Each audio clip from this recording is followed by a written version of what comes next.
No dia 13 de abril de 2024, o Irã promoveu um ataque militar contra Israel. Durante aquela noite, uma quantidade nunca antes vista de drones e mísseis do exército iraniano atravessou os céus, visando o espaço aéreo do país inimigo. Embora a maior parte desses dispositivos tenha sido interceptada pelos sofisticados sistemas de defesa de Israel, evitando assim danos maiores, esse incidente gerou um clima de tensão e incerteza, alimentando um rumor iminente de guerra. Muitos estudiosos das Escrituras apontam para uma possível conexão desse evento com uma profecia antiga do Antigo Testamento, conhecida como a Guerra de Gog e Magog, também mencionada no livro de Apocalipse pelo apóstolo João, no capítulo 20. Por isso, no vídeo de hoje, eu vou te explicar de uma forma muito simples tudo o que está acontecendo e mostrar por que desta vez você e eu precisamos estar atentos. Antes de começar, peço que você se inscreva no meu canal e ative o sininho de notificação, porque eu quero te ajudar a entender a Bíblia de um jeito fácil e te ajudar na caminhada com Deus. Beleza? Então, vamos começar. À medida que os mísseis e drones iranianos voavam em direção a Israel, surgiam no mundo uma nova onda de tensão e incertezas a respeito de um novo confronto no Oriente Médio, agora envolvendo duas das maiores potências militares daquela região. A pergunta que muita gente tem feito é: por que o Irã atacou Israel? Primeiro, é preciso lembrar que esses dois países vivem em conflito há muitos anos, mesmo não tendo guerreado diretamente até o dia 13 de abril, quando o Irã deu uma resposta a Israel por um suposto ataque israelense ao consulado iraniano em Damasco, na Síria, poucos dias antes. Ao todo, cerca de 170 drones e mais de 120 mísseis foram disparados no ataque aéreo contra Israel.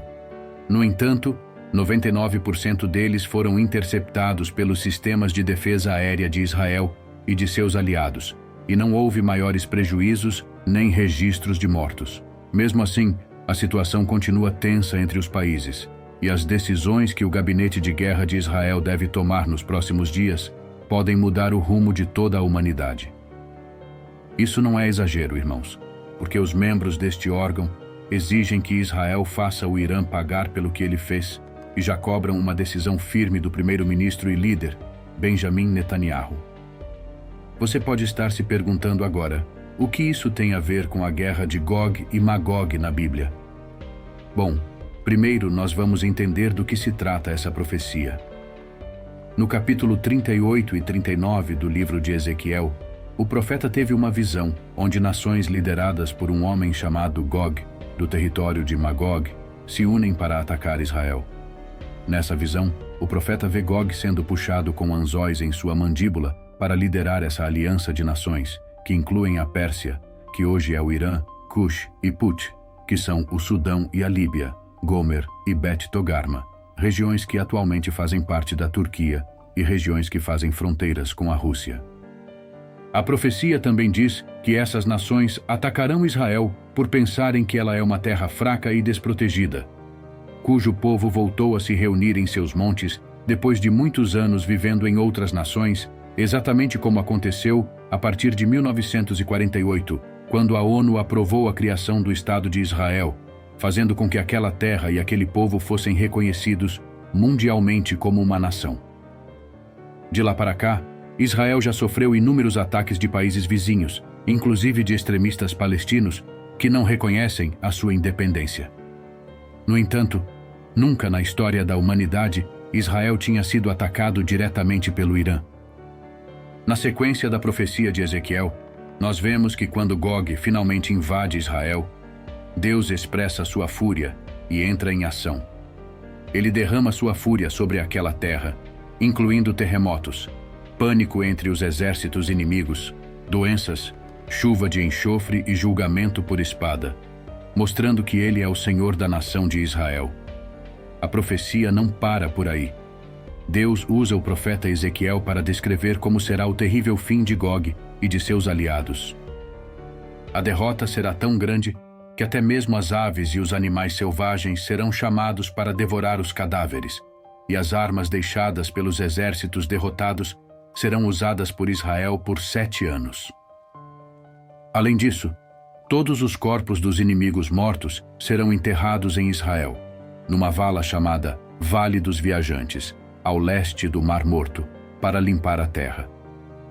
Isso tudo levará 7 meses para terminar. Por fim, o Senhor fará uma restauração espiritual em Israel, e todos saberão que Ele é o seu Deus. Mesmo assim, a dúvida pode continuar. O que uma profecia de 2.600 anos atrás tem a ver com o mundo de hoje?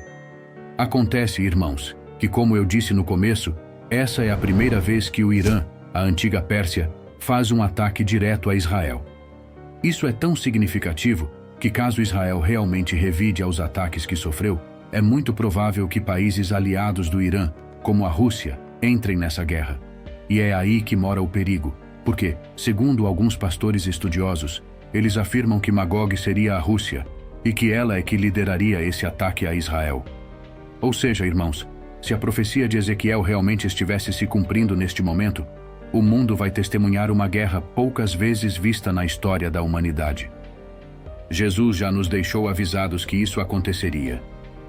Em Mateus capítulo 24, ele disse o seguinte para os seus discípulos, ao ser perguntado sobre os acontecimentos que marcariam a sua volta e o final dos tempos.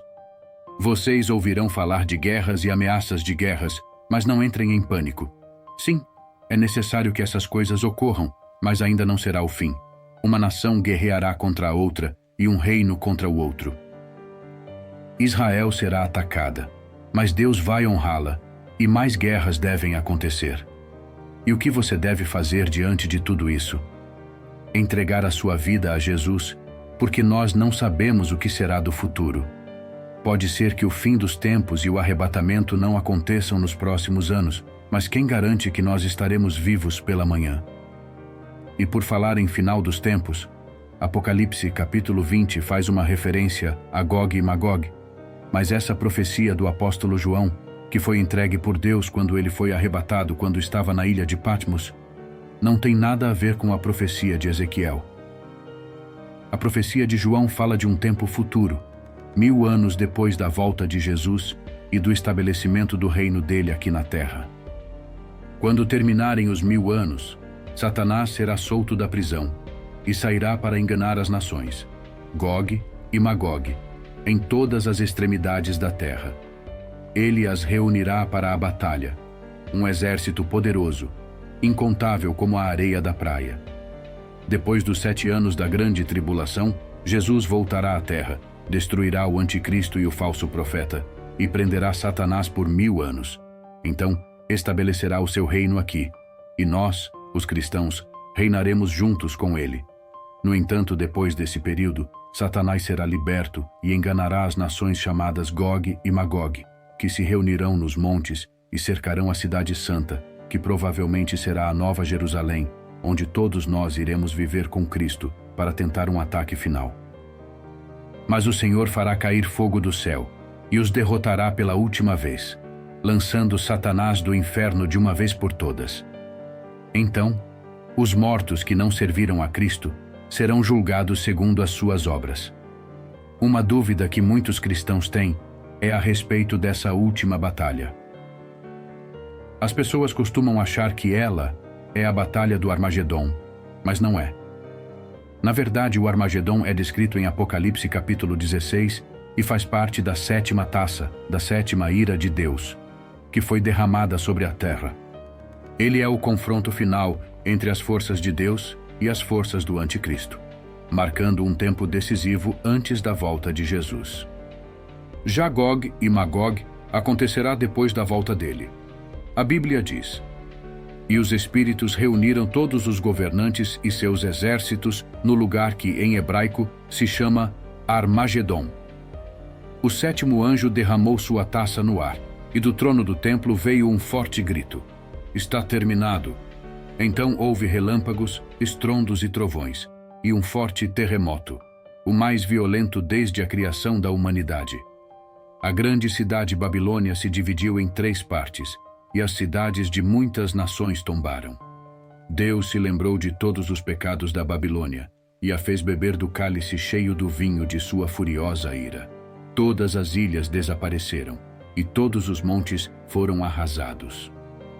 Diante do ataque do Irã a Israel, dessa possível ligação que essa guerra pode ter com a profecia de Ezequiel 38 e 39 e tudo mais que nós vimos no mundo ultimamente, é muito importante lembrar que, além de prestar atenção nos sinais dos tempos, nós temos que continuar firmes com Jesus e pregar o Evangelho para nossos amigos e familiares sempre que possível.